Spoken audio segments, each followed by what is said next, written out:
Welcome to Target Market Insights, the multifamily and marketing podcast. Each week, John Kasman interviews multifamily and marketing experts to teach you how to find the best places to invest, attract investors, and grow your portfolio. You are listening to Target Market Insights with your host, John Kasman. Welcome to Target Market Insights. I'm your host, John Kasman, and I want to thank you for joining us for another great episode. Now, if you're enjoying this podcast, do me a favor. Take a minute and leave us a 5-star rating and review. This helps other people find the podcast and helps us keep going strong. And if you haven't already, make sure you hit the subscribe button so you don't miss an episode. Now, if you're looking into multifamily investing and you want to review a sample deal, well, I got you covered. We have a sample download on our website at kasmancapital.com/sample deal. Now, the sample deal package will allow you to review a little bit more about how our deals are put together and just understand more about what it looks like when you do get an offering. Now, you'll also get to sign up for special tips and exclusive investment opportunities only if you qualify. But you just go to kasmancapital.com/sample deal. Now, today we're going to be talking to my man, Maurice Philogene, who is a very remarkable man. Now, he does more than most of us do combined. But to give you just a little bit, he is a consultant for over 22 years at a major firm. He is a street cop. He is also in the Air Force. And he's an investor in real estate and restaurants. So he's got a ton going on. But with all of that said, one of the first questions I want to have for him is how in the world he manages it all. So we're going to talk about some of that. So Maurice, welcome to the show. Oh, man, I'm so excited to be here, man. Thanks, John. Appreciate it. Thank you, Maurice. We've had a chance to kind of talk and get to know your story a little bit better. And you have so much going on that I think would tire out most people. So let's go through that again. You are a consultant. So this is your full-time job as a consultant. You are in the Air Force as well. Is that Air Force Reserves or active duty? Air Force Reserves, but I've done a lot of time on active duty. Okay, so Air Force Reserves right now, but a lot of time on active duty. And you're also a street cop. How do you have time to be a street cop, be in the Air Force, and be a consultant full-time? I think the reality is we will find time for things that we really want to do in life, right? Because we could probably say, how do you have time to go to your full-time job, then come home, go to happy hour, go out and party, come home at 2 o'clock, get to the gym at 5 a.m. in the morning and press repeat? Because a lot of people do that, right? But it was just, it kind of manifested itself over the years. So I went to University of Virginia, which is what brought me down this way. So I'm based in the Washington, D.C. area. And by the way, John, thanks for having me on. I really appreciate that. But I was born in New York, raised in Boston, came down to D.C. area by way of UVA. I think everybody who goes to UVA ends up getting recruited, at least recruited, not necessarily going, either government or consulting or something. And at the same time, I didn't have any money to get to college, so I got accepted into the Naval Academy, turned it down, ended up at UVA because I really wanted to play football and walked onto the team there. But by the grace of God, I got an ROTC scholarship that paid for school and kept me there. So when I got recruited outside of school, or when I graduated from college after mechanical engineering, the consulting firm hired me, which is a beautiful thing, and I'm still there to this day. I'm super grateful. And then I entered the reserves as an officer, and I'm a lieutenant colonel now, and I've been there 22 years as well. And then I actually took a break from all that probably about 10 years ago. After 9/11, I really, really liked service, and I like being of service to people. And when I came back after being deployed for 2 years after 9/11, I wanted to do something that was impactful to my local community as opposed to being overseas or somewhere different. And the street cop thing just resonated with me because you have unique authority to do unique things and helping people in very unique ways, right?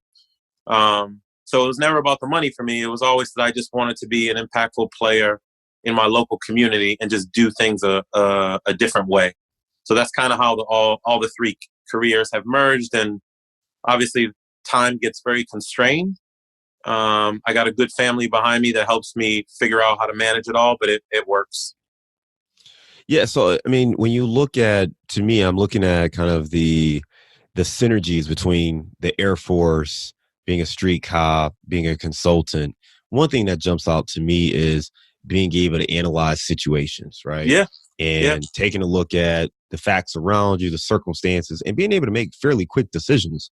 I imagine both in the Air Force and as a street cop in particular, you have to very quickly analyze the situation, threats, dangers, opportunities, and quickly make decisions. And obviously from a consultant standpoint, maybe not as immediate with the dangers, but similar Yeah. concept where you're weighing opportunities, understanding which way is the right way that provides the least amount of risk, the most amount of upside.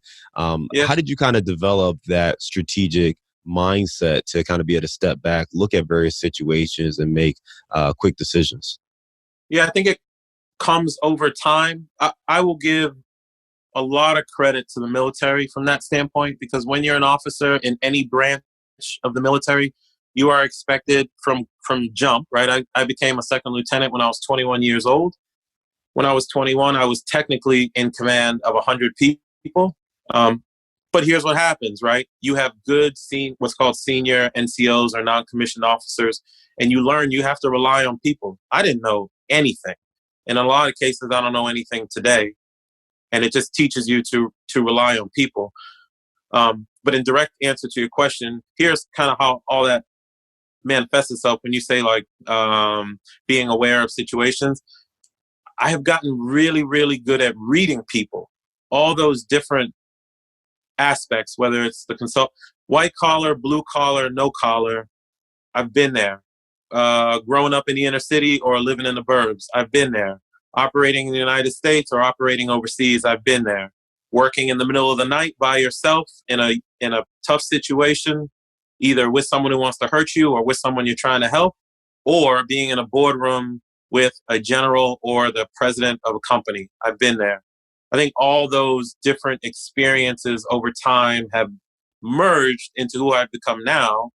And I mean, I have to honestly say there's pretty much not any situation that I've not seen or dealt with at this point. At least that's what I feel like, but I'm sure I'll run into something in the future. Yeah, I mean, that experience is just tremendous. I mean, the very diversified background, and your point, the white collar, blue collar, no collar, the vast array of people that you've been around and had to help, in those various situations, some maybe reluctantly. I can imagine the way you kind of have learned conflict resolution skills and different things like that. But just remarkable. I mean, lots of experience there that I just think is very compelling. Let's transition a little bit. I want to talk just a little bit about some of the real estate stuff you're doing right now. So I know you are invested in some different real estate projects as well as some restaurants. Talk to me a little bit about some of those projects. Yeah. So all those projects have a particular purpose. And yes, I think money comes into play for anything that we do as investors. Most people tend to have a why. And if there's not a why, and if it's just money, eventually you're going to crash, because money just is not it just doesn't solve everything in the end. And it's not a happiness thing. I jokingly say that Robin Williams had 350 million reasons to be happy, but he's not on this planet anymore, right? So it's, and I mean that with all respect. Money's not a thing. So when I started investing, it was all about how can I create enough passive income to replace salary such that I could spend more time doing the things that I love with family, with friends, traveling, immersing, learning a different language, taking taekwondo, like whatever it is that makes you genuinely happy. That's why I got into the investing racket. And I knew that I was headed down that route when I was in my teens. I remember physically thinking about it. And it just so happens that when I was 23, I bought my first house. That was at the beginning of the 2000 boom. 3 months later, the exact same floor plan sold next door for 30 grand more, which means I made 30 in equity. Talked to my dad, figured it out, went to the library, read 8, 9 books back to back, without eating. I was so enthralled by the fact that I had just made that amount of money in one transaction. And then within a year, I had bought 10 more places. So over the years, it has been, how do I create additional flows of income specifically for the purpose of freedom? And, the restaurant thing is the exact same thing. Although on the restaurant side, it can be more of a social investment, meaning you get to interact with a lot of people because obviously it's a social environment. You know what I mean? So it all came from that honest place of, how do I make my life better? How do I make my family's life better? So I have been pushing on the gas since 2002, and I'll be doing it for another 3 decades at least. No, you mentioned the word freedom and talking about the purpose behind your investments and having a why. And I think that's really compelling. And I want to talk more about that because, from the outside looking in, someone listening to this may hear all the things we talked about up front, right? All the different jobs, the different hats that you wear. We didn't really talk about passions and travel and family. And I know that you and I have talked about that. You've got a trip to Lebanon coming up. And I think that there's still kind of this juxtaposition of all the work and the time you're putting in from an hour standpoint, as well as all these other passions and just juggling that. And how do you create the free time? I know you're a full-time consultant. So how do you create the free time, the freedom and the flexibility to handle and pursue these other passions that you're interested in? Yeah, I totally get that. I always say that life is negotiable. I really do. That means that if there is something you want to do and you work for somebody, go have a conversation with that person about what it is you're trying to accomplish. I think a lot of people won't stand up for themselves and go figure out what it is that they need to get that particular life experience under their belt. And I have been totally opposite. It just so happens that the military opened the door for me to leave normal employment and go overseas. Because obviously when you deploy, you roll out. And especially for what I do in the military, I'm a plainclothes and federal law enforcement kind of all over the place. I get to act as a normal citizen anywhere I go in the world. So that definitely opened the doors, right? On the consulting side, I purposefully sought out international assignments because I wanted to live in places where I could immerse myself in culture and be around people who knew different things than I knew. Now, here's the rub about that. I think I stunted my US-based career by doing those things because obviously, you know how the networking game goes and climbing the ladder and things of that nature. I made a purposeful decision that was not the goal for me. The goal was, how many experiences could I have? How many amazing people could I meet? How many people could I connect with? So I purposefully sought those assignments. And in cases where I wanted to go do something where I just didn't have the time because of work, I took leave without pay. Or I took part-time, right? When I was 23, I missed playing football because I tried out for the NFL, didn't work out. But I love the game so much. So I asked my employer, hey, can I work 20 hours a week while I go to grad school because I want to play football? They said yes. So if you don't go ask the question, you are making the conscious decision that the answer is already no. I make the conscious decision that the answer is yes. I just have to make somebody realize that. And as long as you deliver outcomes for the people it is that you work for, in general, they're going to be happy. No one really, this whole notion of 40 hours a week or 60 hours a week or 80 hours a week, people care about the outcome more so than they care about the hours in a lot of cases. Anyway, so I really, really pushed for whatever the experience was that I was looking for. I would find some rule, some avenue, some amazing boss. I've had 4 or 5 who have just floored me with giving me alternative work arrangements to go do the things that I want to do, but because I give them the outcomes that they were looking for. So one way or the other, I've always found a way to go do the things that I want to do. So I think that's amazing feedback because, for anyone listening who maybe you're working a full-time job right now and maybe you want to invest more in real estate or multifamily or whatever it is that you want to do, but timing is one of those issues, ask the question. I mean, that's my Right. takeaway. Right. Ask the question because your employer is really focused on the outcomes. I mean, that was something that we went through.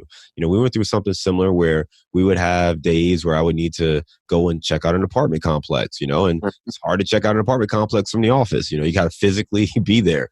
And, those are the kind of things where you need some flexibility. And the best thing you can do is over deliver at your job. That's right. So that way they know that there's no slacking in you're doing in your side endeavors because you're still performing and maybe even outperforming all those things, but you create the flexibility to pursue the passions that you really have.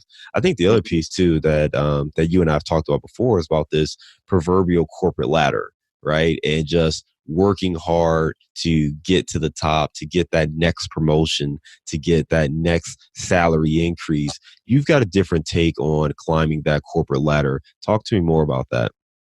Yeah, and I appreciate you bringing that up because it's a really important topic for me and probably the main reason why I have started to do podcasts, which is, I think I got it from Gary Vaynerchuk, though. I just can't remember where I got this notion of you don't have to be number one. You can be a solid 17 and deliver awesome results for whoever it is you work for, but you don't have to be the person at the tip of the spear or on the camera or at the front of the boardroom or whatever. You can take that amazing salary that you get and turn it into the life that you want. And I think I have always focused on that, sometimes unconsciously, but now very consciously. I can move up if I would really want to. I can move laterally in a lot of the things that I do if I really want to. I choose to be where I am at the moment because I have customers that I love, customers who I love giving outcomes to. And man, I want them to succeed like nobody's business. And it shows, right? That does not mean I want to go up the corporate ladder because that is what society has kind of told us to do from the moment we went into grade school. You have to get the A. You have to be the valedictorian. You have to be the person standing up at the podium. You have to be the All-American. You have to be this. You have to be that. It is a constant race against other people, other things, titles, whatever, when really all people want is just happiness. And at least in my case and in my family's case, what creates happiness for us is creating time, because time gives us the ability to go do things that we want to do. I can trade that time for going back and doing more and more and more and more and more work, or I can focus on my 6-year-old, focus on my other son, focus on the missus, focus on the fact that my parents are getting older. Like my father and I were going to take a trip to Switzerland together, and that's very important to me. I'm not suggesting that climbing the corporate ladder is a bad thing. Not at all. Matter of fact, it's people's passions. Their companies and what they do is their passion. And if you're getting promoted by consequence of you having a passion, even better. What I'm suggesting is don't just go that route because society is telling you that that's the thing to do. And that, John, that's another thing that the real estate and investments kind of gave me, was an avenue to take care of myself and my family no matter what happens on the active employer side. And I'm all the richer for it. I think that's a phenomenal last point, right? Is making sure that you're in a position to take care of your family, no matter what happens from an employer or corporate America. As someone who, worked at, one of the largest automotive companies when we went into bankruptcy, you understand what it's like to have an employer kind of in control. And, you don't want that. I think, before it was okay for me at that time because I was single and didn't have, a family to really worry about taking care of. But, I couldn't imagine having 2 young kids and especially those single, solo income earners, and being in a position where now you don't know how you're going to, make ends meet. So I think ultimately that's one of the big things that we always push, and why we're so passionate about real estate. It's not that we love the bricks and the roofs and the kitchens and the toilets and all of that, but what we love is passive income. We love another income stream that gives us flexibility to live the lifestyle that we want. And if that is sitting at home with your kids reading on Sunday, that's great. If it's traveling the world, that's great. If it's skiing or fishing, that's fine. Like whatever it is you want to do, the thing for me is real estate gives you the ability to do those things. And the thing I love about what you're doing too, Maurice, is that you're not necessarily focused on being the lead operator in all these deals. You're not focused No. on trying to go out and learn a new skill and vet contractors and property managers. You're investing passively in different opportunities as they come up because your time is valuable. Traveling the world, spending with your dad, spending with your kids. That's what you really want to do. You want to, serve your community. Those are the things you want to do. It's not necessarily, picking out cabinets and changing out toilets. I think that's the other thing is that, for folks who have believed that they've drank the Kool-Aid on real estate and they're there, it doesn't mean you have to do it all either. I mean, we definitely work with passive investors, and I wish I would have known more about that starting out, because I think it would have been a much smarter route to get in is to invest passively and then kind of go on the active side once you've been kind of in the passenger seat on a couple of deals versus kind of jumping in as the active investor up front where you have to learn everything kind of on the fly. So I think that that's just another just big reminder that, there are a lot of different ways to get into real estate, and the benefits are there if you focus on kind of what you really want to accomplish. You said a couple other things. You talked about, traveling with your father, and I know you've got this a couple other trips coming up there. Talk to me about kind of goal setting. It seems like you clearly are focused on the outcomes that you expect. You mentioned that a couple of times. Talk to me about kind of goal setting and prioritizing and figuring out how do you make decisions on how you want to spend your time or what you actually want to accomplish for a given period of time. Yeah, you know what? That's a good point because now I'm getting busier. Now I have found now that I'm getting busier because I'm connecting with amazing people and doing all these deals and different ventures and all these types of things. I do set goals. Now maybe it was Buffett or I don't know, you see all those memes all over the internet but somebody said the smartest people and the happiest people know how to say no. I have really, really learned that. I have really learned that to the extent that my inner circle has shrunk down to 4 or 5 people that I really count on and trust and that teach me every day. If there's something going on from a corporate perspective that doesn't tie into who I am as a person or the goals of the particular clients that I work with on a day-to-day basis, I say no, because there's only so much time in a day. The things that I say yes to are the things that I'm super passionate about. My family, travel, connecting with people like yourselves, because I'm starting to find that there's more people who think like me. And for a long time, I was kind of operating on my own and on this belief that I'm kind of this rogue person out there who thinks a different way. Not really. There's a lot of people who think similarly the way that I do. But all that comes in prioritization of what matters to you. So you won't catch me on the weekend hitting the parties or going to events that don't add value to me as a person or to my goals. I say no to I don't pick up the phone for certain people that will call. It's not a dig on them. And maybe people don't pick up the phone when I call. I don't know. But it's not a dig on them. It's a recognition that there's only so much time to do things. And Pareto's law, you can spend 80% of your time on what is it?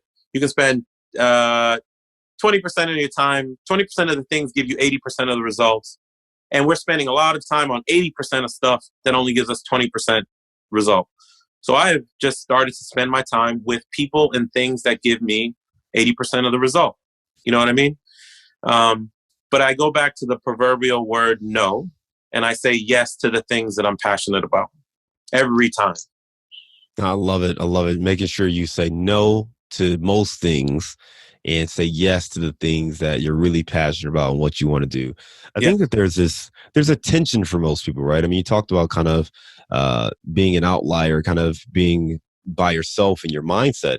I think that the challenge is that I think people fundamentally understand that and want to get there, but there's tension between, success and the lifestyle that they want to live and the work sacrifices that are necessary to obtain that lifestyle. Yeah. And Yeah. I think they get caught between the tension and then there's the fear of, hey, if I don't do this, if I say no to my boss, or if I say, hey, I don't want to do this project, or hey, can I go here, that there's going to be negative consequences. How have Yeah. you been able to manage kind of that tension and kind of cut through that? What advice could you give someone else to kind of weigh the risk involved in whatever those situations are, so they can kind of focus more on the lifestyle they really want to live and Yeah. not get caught up in maybe some of the other obstacles that are hindering that progress? Yeah, that's fair. So you mentioned two things. You mentioned tension and you mentioned fear. So on the tension side of, hey, I want to live this certain lifestyle, but I have to do a lot of things to get there. I don't want to, like, for folks who are listening, and I've had deep conversations with other people, it's not easy. It is not easy to get to the lifestyle, whatever it is, the lifestyle that you would like to have. And I freely say that I gave up my 20s. And by that, I mean from 22, from that point that I invested in that or bought my first place, to 30, every weekend was some of the loneliest times, because I was constantly fixing a toilet, painting a wall, doing something, as far south as Southern Virginia, as far north as the Maryland, Delaware line, constantly for 10 years. But what I have found, that all that work and all that tension I had to go through has now put me in a position where things are a lot easier. And all the skills and everything that I learned going through that process of buying one single family house, buying the second single family house. Now I use the rents from the second to pay off the first along with my salary. And I press repeat for 14 years. I press repeat and got myself to a paid off portfolio of places. It's really hard, but it is worth the effort. And, I think sometimes people see this real estate pill and they want to swallow it and they think that everything is gravy. It's not. It is a lot of work, and it's still a lot of work for me today. I am passively investing in stuff, but I do syndicate deals still and what have you. And it's a struggle. But now when I have that tension, it's usually for a 6-month period. And then you put that asset on essentially autopilot with the property manager or what have you, and you have a meeting a month and you're okay, right? On the fear side, if you have fear of talking to an employer or jumping into a new space, then you are just allowing the unknown to drive what is going to happen with you as a person. You have no idea what that person is going to say to you. And all you have to think about is, what's the alternative? I mean, you could not do the thing that you really want to do and continue on day by day and exist in the matrix and just walk around. Or you can shake your life up a little bit, ask some really hard questions of yourself and of the people around you. Hey, can I take some time off? Can I go immerse myself and learn Portuguese for a while? Can I go do MMA? Can I go be a bodybuilder? Whatever it is you want to do, ask those hard questions and lean into it and find people who will help you get there. No matter what you and I suggest that we want to do, which is brand new, somebody has done it. Somebody in some form. You could say, hey, well, Elon Musk is a pioneer. He created SpaceX, and that's brand new. It is, but not really. NASA has been there for a very long time. So he went to advisors at NASA and asked the question. Electric cars were being developed prior to Tesla coming around. He asked the question. You got to lean into your fear, man, because if you don't, you are going to live an a proverbial ordinary life, right? Because we all have desires and passions that we want. But if you do that, then, by the time we get to 85 or 90, you're going to look back and have regrets. And that's the thing that freaks me out the most is I'll lean into fears and go through that tension because I don't want regrets when I hit 90, 95, looking back on my life. I want to know that I went around the world and helped people and built legacy for my family. And matter of fact, it's unacceptable if I don't at this point. So fear and tension, just you got to go through it to get what you want. Phenomenal words, man. Lean into your fear. And I think, living a life with no regrets is one that I hear a lot of people say. You don't necessarily see a lot of people doing it. So seeing you kind of taking that action and taking those steps, I think is very empowering for others. And I love your story. It's one of the reasons we wanted to kind of get you on here to talk. A little bit of a different episode than what we usually do, but I just think your story is very powerful, especially since you are doing so many things. It's not like you're passive and you're just sitting on the beach sipping Mai Tais and relaxing on your money, swimming in like Scrooge McDuck. You're actually still very active and still helping other people in various forms and supporting your community. I want to talk a little bit more on the investing front, particularly when you are looking at a passive investment opportunity. You've got the background really dealing with various types of individuals, as we hit on before. What do you look for from a character standpoint or in an operator when you're getting ready to do a partnership or evaluating a partnership opportunity to go on the passive side? Yeah, I can appreciate that. And whether I'm passively investing in a deal or I am actively part of the syndication team or JV, it's the same things. If that group is just about making a return on investment, and there's nothing wrong with it, don't get me wrong. But if I sense that they are just about making return on investment and they'll do anything to just go after the percentage return, I can't fundamentally be a part of it. If the people that I'm talking to talk passionately about their family, or, man, I'm doing this because of this reason, or no one believed in me in the past and this is why I'm here, or it's a first timer and they need some assistance because they're trying to get out of the 9-to-5, the rat race or something like that. Man, I'll take passion over chasing a buck any day.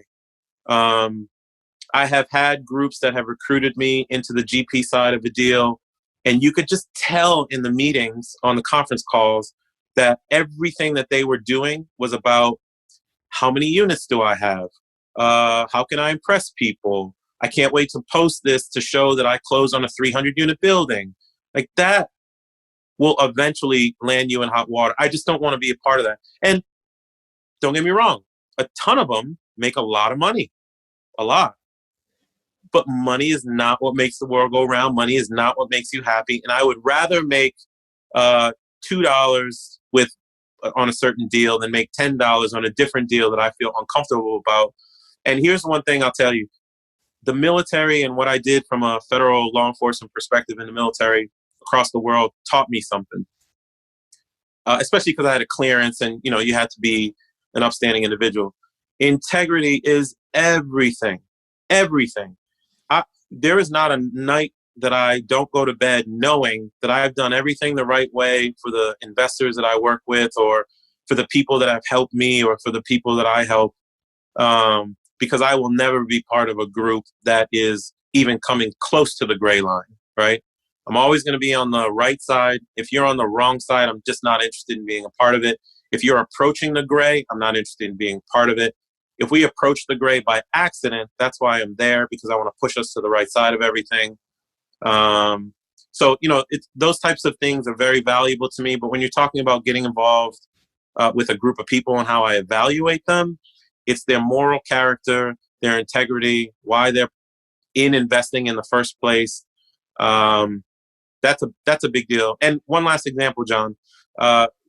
I'm involved in another project in DC, a restaurant project, and the two entrepreneurs that approached me about being part of their team, and their character is just phenomenal. It's called The Lane, and we're going to open in February. It's for people like me who have young kids and want to drink a martini or a beer, but while their kids are in a safe environment. You know what I mean? Instead of going to a bounce house place or something. Man, these investors are so good. Way? Man, come on. We're trying to make it franchise. Absolutely. But it's two investors by the name of Molly and Rachel, and I talked with them, and you could see why they wanted to do this. And I don't know if my return on investment will be fabulous. I know that I'll get my money back, but I just wanted to be a part of them and their journey. And it's just, it's stuff like that. That's what will pull me in a group. And maybe I'm making less than I should be making, but I'm going to sleep every night really well. I love it, Maurice. I love it. Lots of great information there. Let's transition. I want to move into our Bullseye Round. You ready? Yeah. How has a failure or apparent failure set you up for later success? Wow. The market downturn of 08, 09 timeframe. I could have given in, thrown in the towel, filed bankruptcy. I think everybody who was on the single family side back then really struggled, especially if you were somewhat new to the game and had not experienced the cycle. I chose not to. And in any situation where I was in a difficult position with a financer or any partner or whatever, I negotiated and worked. So all those jobs, because I needed the income to cover what was happening, and I worked my butt off on it for years.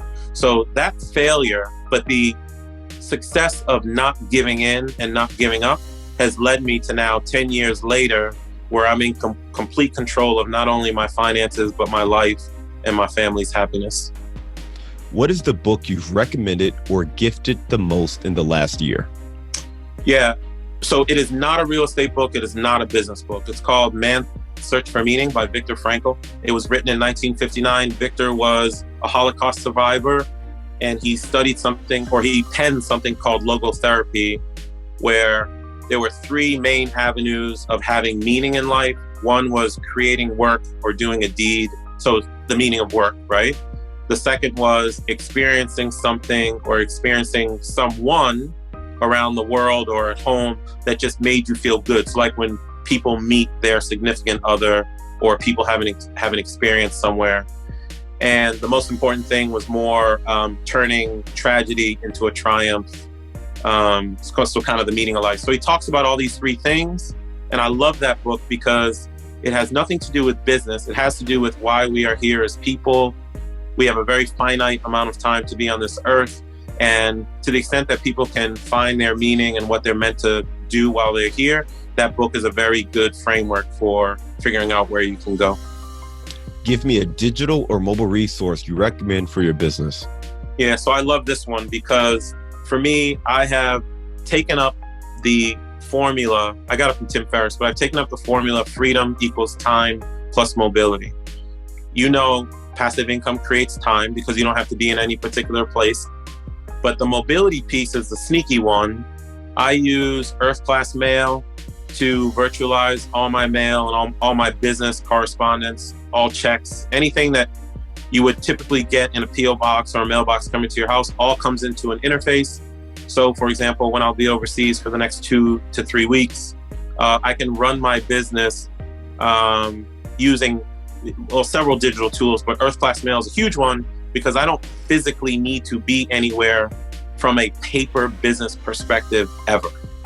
It's a very good tool. What is a daily habit that helps you stay focused on your goals? Waking up at 4 a.m. So between 4, I love that time of morning because or that time of day, because nothing is bothering you. The phone is not ringing. The kids aren't up.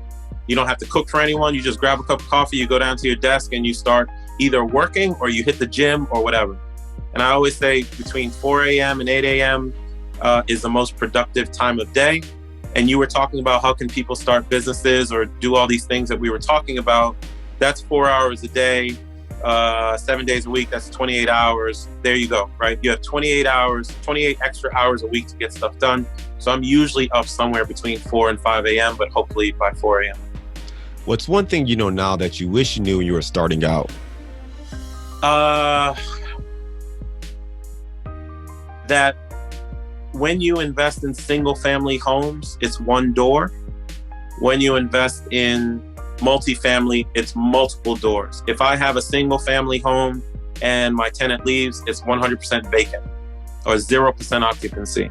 If I have a 100-unit building and one person leaves, I still have 99% occupancy. I did not understand the magnitudes of scale when I started. Now I get it and I leverage it and I use it quite to the advantage of myself and investors. I wish I would have known that long time ago. I would have been much closer to my goals. What's one thing you know now that you wish you knew 12 months ago? I think what I told you about just doing what society tells you to do, or just what we've been told, right? First grade, second grade, third grade, high school, college, just following the typical path that everybody follows: white picket fence, 2.5 kids and a dog. Nothing wrong with that, but you have to develop what it is that your own life and psyche wants. And the reason I say 12 months ago is because I became super passionate about it, and now I speak on it. And I wish I would have learned that a little bit earlier, because I've taken some wrong turns as a result of just following what people have told me to do. What are you curious about right now? I'm in Lebanon. I'm always curious about other countries, so I'm headed to Lebanon for a couple weeks. Right now, there's a lot of protesting going on, peaceful protesting going on over there, because there's government issues, and I won't get into all that stuff. But I am hyper curious on other cultures, the way that they live, the food, what makes them passionate about life, what matters to them. Because I'm grateful to have grown up in the U.S. culture, but I also understand that there are hundreds and hundreds of others across the world, and I want to know as many as possible. You mentioned food and culture. Give me the best place to grab a bite in DC. Well, that would have to be any of the places that I'm involved in. Right. So I'm not plugging somebody else's place. So check out Teddy and the Bully Bar. It's called Teddy and the Bully Bar. It's at 19th and M Street in Washington, D.C. It's part of the Presidential Restaurant Group, obviously themed after restaurants. The flagship is Lincoln on Vermont Avenue. Teddy and the Bully Bar is after Theodore Roosevelt on 19th Street. But obviously, I mentioned to you, I'm part of an awesome group opening the Lane Social Club on Oakey Street at the Hex Warehouse. And that'll be open in February for amazing entrepreneurs and parents who have little kids but want to go to an amazing venue to enjoy time. So I hope people check out the Lane when it opens in January or February of 2020. Maurice, phenomenal talking to you today. I enjoyed our previous conversation. I love this episode as well, and I'm sure our listeners have enjoyed this conversation as well. For those who want to reach out to you, what's the best way to get in touch? Yeah, and I keep saying this. After I've done a couple podcasts, I will have web presence up soon.